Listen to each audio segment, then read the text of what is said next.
Na cestě z jihovýchodu po přestupu v hlavním městě opouštíme Port Louis za neutuchajícího lijáku. Za základnu pro průzkum severní části ostrova jsme vybrali městečko Peribér. Přestože cesta je jen asi 30 km dlouhá, zabírá hodně přes 2 hodiny, neboť zastávky jsou tu stejně jako v zemích podobného typu takřka na každém rohu.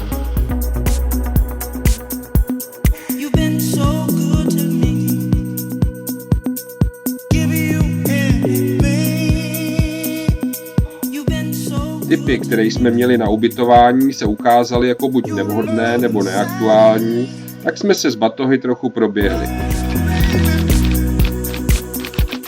Liják se naštěstí trochu uklidnil a tak to mohlo být i náročnější. Nakonec nás do svého hotelu Flowers of Paradise vlákal a pozval milý francouzsko-mauricijský pár. Ubytování na první pohled nad náš plánovaný rozpočet. Ukázalo se však, že jsme se opět trefili do mrtvé sezóny, hotely jsou skoro prázdné a tak nám majitelé nabídli pokoj takřka za cenu hostelu.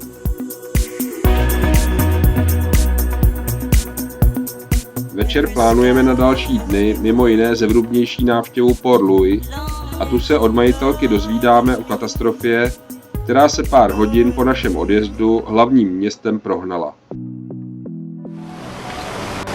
The Indian Ocean island of Mauritius has been hit by severe floods. At least 10 people have been confirmed dead after over 150 millimeters of torrential rain lashed the low-lying capital of Port Louis in under 2 hours. Most of the victims were trapped in rapidly rising floodwaters in an underpass.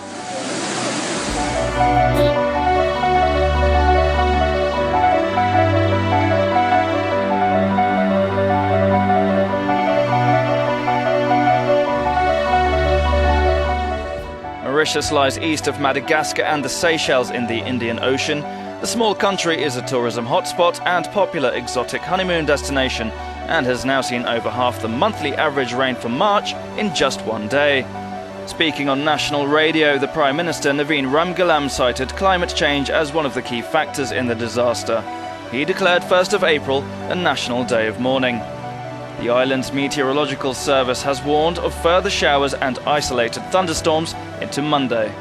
Právě když dávám dohromady tohle video o 2 měsíce později, zasáhly ničivé povodně celou centrální Evropu.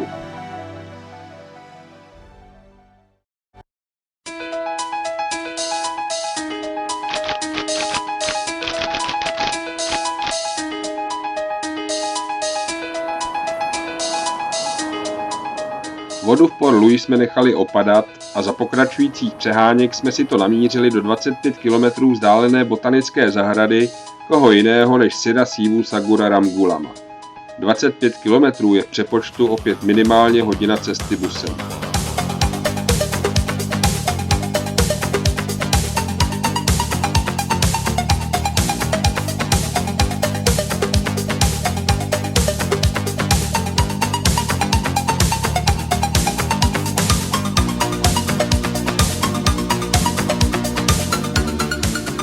Podle průvodců patří tato zahrada spolu s londýnskou Kew Gardens údajně k nejkrásnějším místům na světě, kde se můžete seznámit s takovým rozmanitým množstvím rostlin a stromů ze všech koutů zeměkoule.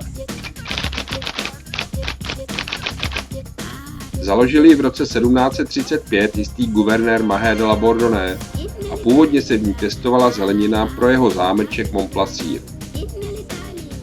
Ale už v roce 1768 se jí ujal francouzský zahradník Pierre Poivre, který se zaměřil zejména na koření. Dovážel rostliny z celého světa, aby Francie přestala být závislá na koření z Asie. 1810 až 1849 byla zahrada zanedbávána. Na arboretum palem a jiných tropických stromů ji přeměnil až britský zahradník James Duncan. A i pro laika botanice je tu rozhodně co obdivovat. Na tak pestrou směs eukalyptů, cypřišů, baobabů, fíkusů a dalších je těžké jen tak někde narazit.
V jednom z koutů zahrady jsme natrefili také na zvířecí koutek s pro Mauritius typickými chovanci, jako jsou jeleni či želvy obrovské.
Hlemýždi tu mají daleko aerodynamičtější domky než ti naši evropští.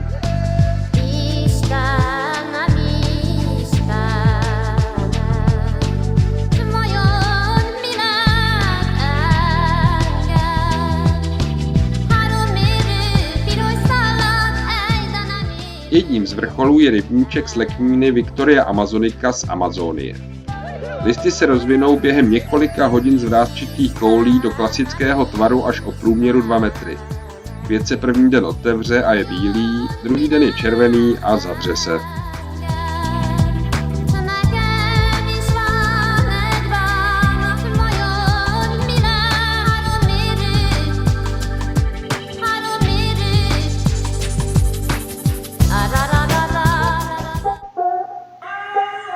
Nejdůležitější částí expozice jsou ovšem palmy rostodivných druhů a tvarů.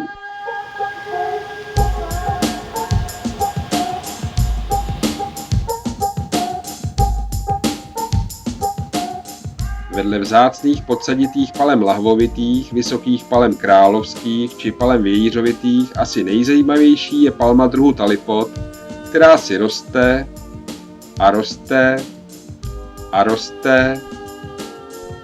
Pořád roste, ještě roste a roste, dlouhá léta roste, pak kvete po 40 až 50 letech, načež hyne.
Na konci zahrady se nachází už zmiňovaný zámeček Montplaisir, koloniální stavba, na které jsou vítány vážené návštěvy země.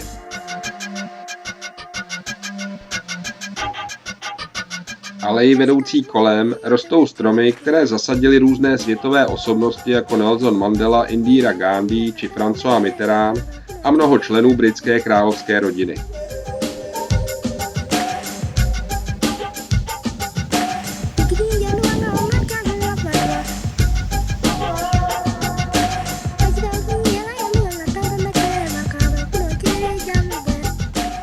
Také je tu pietní místo, pohřební plošina, kde byl zpopelněn a později rozptýlen do Gangy otec národa Sir Sivu Sagur.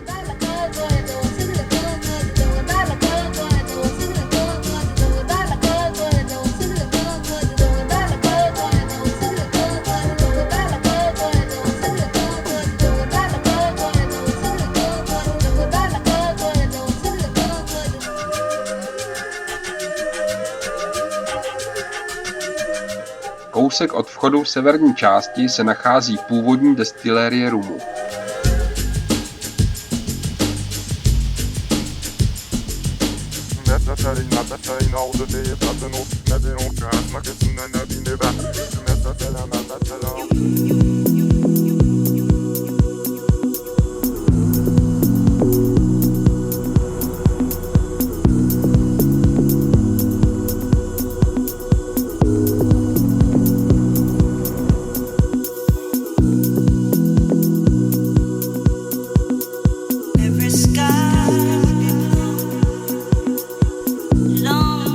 Počasí se nenápadně umoudřuje a obecní pláž v Peribé je při neděli zcela zaplněna Mauricijci.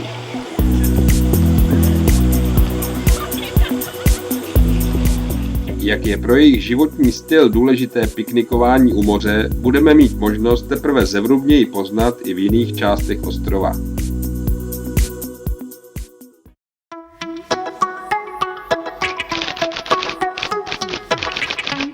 Ráno se vrátilo slunečné počasí a my se rozhodli po víceméně propršeném víkendu zas trochu zalážoplážovat. Za tím účelem jsme zvolili nedaleké Monchoisi.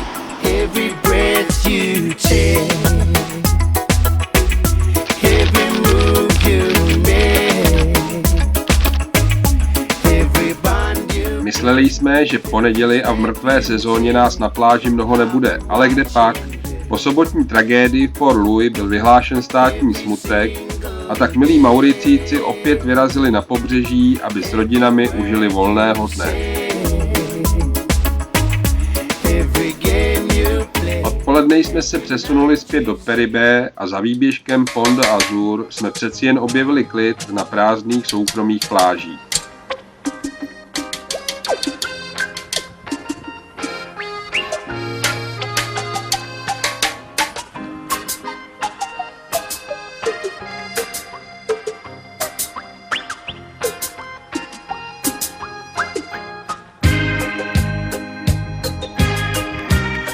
Já opět trochu nakoukl pod hladinu na průzkum života mezi korály, tentokrát severozápadního pobřeží.